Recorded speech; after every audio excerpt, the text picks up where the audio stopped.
नमस्कार दोस्तों। स्वागत है आप सभी का हमारे YouTube channel Bharat matters for you पे। दोस्तों, आज हम बात करने वाले हैं ऑरेंज इकोनॉमी की।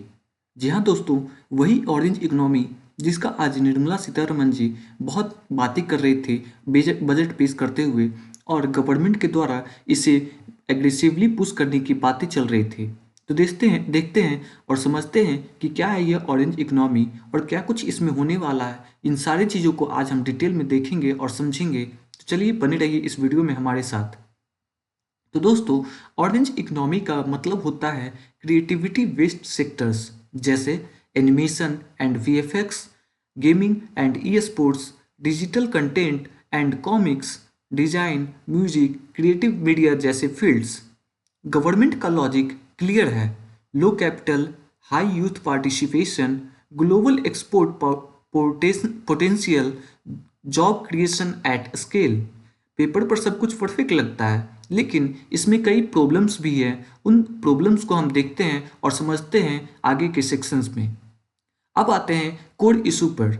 अगर आप स्कूल एजुकेशन वीक रखोगे, यूनिवर्सिटीज़ को अंडर फंड करोगे, रिसर्च कल्चर को इग्नोर करोगे, तो क्रिएटिविटी सरफेस लेवल पे ही रहेगी। आज भी government schools basic learning outcomes achieve नहीं कर पा रहे हैं। Rural urban education gap massive है। क्रिटिकल थिंकिंग और प्रॉब्लम सॉल्विंग स्किल्स मिसिंग है। क्रिएटिविटी वैक्यूम में पैदा नहीं होती, वो स्ट्रॉन्ग एजुकेशन सिस्टम से निकलती है। इसके बाद आगे देखते हैं दोस्तों higher education and research crisis के बारे में।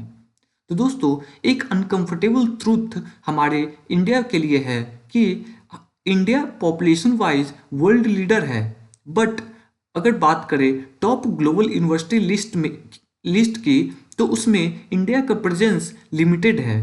रीजन क्या है? Chronic underfunding, weak research joints, faculty shortage, bureaucratic control over universities. जब रिसर्च इकोसिस्टम वीक होता है तो ओरिजिनल आइडियाज कम आते हैं, इनोवेशन इमिटेशन बन जाती है, और creative economy trend following industry बनकर रह जाती है।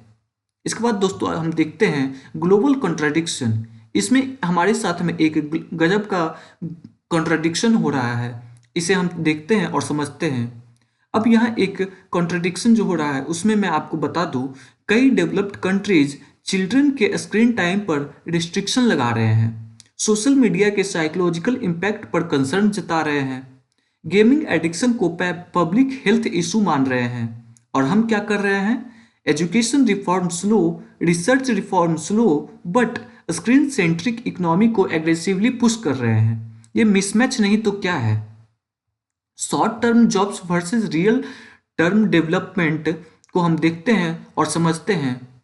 तो दोस्तों, orange economy quick jobs they सकती है, गिग इकोनॉमी को पुश कर सकती है, लेकिन लॉन्ग टर्म नेशन बिल्डिंग के लिए deep tech, science, medicine, AI, को रिसर्च भी चाहिए होता है। अगर science weak, research weak, education weak, इन सब चीज़ें वीक रहेगी तो creative sectors sustainable growth engine नहीं बन सकता है। वो सिर्फ short term distraction, trend driven bubble बनकर रह जाता है। तो दोस्तों, यही सब चीज़ें इसमें थी। इसमें अगर मैं अपने तरफ से ऐड करूँ और आप लोगों को शॉर्ट में समझाने की कोशिश करूँ, तो इसमें यही बताया गया है कि ये सब जो क्रिएटिव फील्ड्स हैं like animation, VFX, gaming, esports, digital content and comics, design, music, creative media, इन सब चीज़ों को सरकार पुश करेगी हमारे गवर्नमेंट स्कूल्स में, कॉलेज में, या फिर जो भी एजुकेशन के माध्यम है उन सब जगहों पे इसे एक पुश किया जाएगा गवर्नमेंट के थ्रू। लेकिन दोस्तों, मेरा ये कहना है कि अगर आप अपने गवर्नमेंट स्कूल्स को सही से नहीं चला पा रहे हो, आपके जो रूरल एरियाज में या फिर इनफैक्ट आपके अर्बन एरियाज में भी गवर्नमेंट स्कूल्स जो हैं वो वर्ल्ड एक भी आपके पास में ऐसा स्कूल्स नहीं है, गवर्नमेंट स्कूल्स नहीं है, अगर आपका बेसिक्स ही कमज़ोर रहेगा, अगर आपका जो जड़ है वही कमज़ोर रहेगा, फिर आप आगे कैसा फल दे पाओगे? अगर आप अब रूरल एरियाज में जाकर के आप सही शिक्षा प्राप्त शिक्षा नहीं दे पा रहे हो, तो फिर आप कैसे आप ग्लोबल पावर बन सकते हो या फिर कैसे आप विश्व गुरु बनने की चाह रखते हो। अब आज भी हमारे देश में शिक्षा की क्या स्थिति है वो हर कोई अच्छे से वाकिफ है। और आप एनिमेशन और गेमिंग ई स्पोर्ट्स जैसे चीज़ों को बढ़ावा दे रहे हैं, लेकिन आपका रिसर्च में कोई योगदान नहीं है। यूनिवर्सिटीज़ ऐसे ही धरे के धरे रह जा रहे हैं। आपके टॉप 100 में एक भी यूनिवर्सिटीज़ नहीं है। जो इंडिया के सबसे फेमस आईआईटी आईआईएम है, वो भी 122वें 123वें नंबर पे आईआईटी दिल्ली का नंबर आता है, आईआईटी मद्रास का नंबर आता है। तो टॉप 100 में भी आपका कोई यूनिवर्सिटीज़ नहीं है और आप चले हैं इस क्रिएटिव फील्ड में। अगर आप पहले बेसिक्स क्लियर नहीं करोगे तो आप स्टार्टिंग में ही इन सब चीज़ों में जाकर के आपका क्या फ़ायदा हो सकता है, मुझे ये समझ नहीं आ रहा है।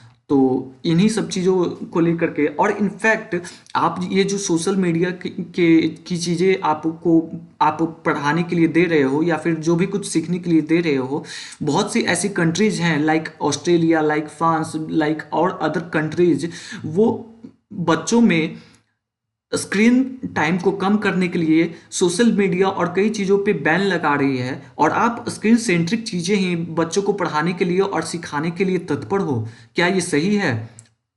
आपका इसमें क्या मानना है दोस्तों? आप लोग जो भी लोग भी देख रहे हैं वो अपनी राय कमेंट सेक्शन में दें और बताएं कि क्या हमारी जो सरकार का सोच है वो किस तरीके से किस तरफ जा रही है। क्या ये सही है, क्या ये गलत है? आप जरूर अपनी राय भी दें। मैंने भी अपना राय दिया, जो भी कुछ ओवरऑल इसमें बताया गया उसके बाद मैंने भी अपना राय रखा है। तो आप लोग भी कमेंट बॉक्स में आकर के अपना राय जरूर दें। तो दोस्तों इसके बाद सबसे लास्ट में क्वेश्चन ऑफ द डे मैं आप लोगों के लिए छोड़ करके जाता हूँ। इसका जो भी आंसर होगा वो आप हमारे कमेंट बॉक्स में आकर के जरूर बताएंगे। जिनका भी सही आंसर होगा उनका आंसर मैं कमेंट बॉक्स में पिन कर दूंगा। दोस्तों क्वेश्चन ये है कि which country become the first in the world to ban social media usages for children under a specific age under 16 in 2025। कौन से ऐसे देश थे जो 2025 में चिल्ड्रंस के लिए सोशल मीडिया अंडर 16 के एज तक के लिए बच्चों के लिए बंद कर दिया गया है, टोटली बैन कर दिया गया है। इसका जो भी सही आंसर है वो आप कमेंट बॉक्स में आकर के बताएं। मैं वहां आकर के जिनका भी सही आंसर होगा उसे मैं पिन कमेंट में पिन कर दूंगा। धन्यवाद।